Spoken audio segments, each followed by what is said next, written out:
I want to educate the people that don't have access. Like I tell my job, there's some people I work with in these communities, in these rural areas, they don't even have a cell phone. You gotta meet people where they're at. That is one of my favorite statements. Meet people where they're at. They're not looking for us to find out about giving the gift of life. We gotta find them. Some of them is every day they just survive to try to get a meal. And you're worried about organ donation, they're worried about living every day, so you gotta meet them where they're at. You gotta go into those, as we would say, go into the back streets. I'm going up in there. My name is June R. Wallace, and I'm coming in here to give you some vital information so that when your families get at the bedside, you're not afraid about this conversation. I don't wanna bypass them. I wanna love on them. I wanna tell them, even with your challenges in life, you can still be a hero and you can still give the gift of life.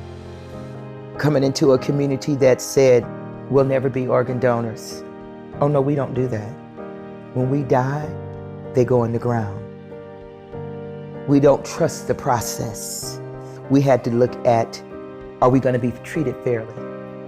We had to look at, if I'm not a superstar, I'm not an athlete, I don't have lots of money, will I be treated fairly on the list? And those are the reasons that African Americans in our minority communities was never donors. And a lot of us are not making the decisions only because we don't have the information. That's why we do what we're doing today. The information is there because donation is not in anyone's culture. It is a learned behavior. The behavior has changed, but you know what changed the mindset? When I speak to pastors and I ask them, tell me what you hear from your congregation. Let's talk about their health. Because you know your health is your wealth. You can't buy that. And when I begin to talk to these minority faith-based leaders, and they would tell me what they would hear from their parishioners, heart disease, that awful diabetes. And a lot of people in the African American community feel like it's a generational curse. And it does not have to be.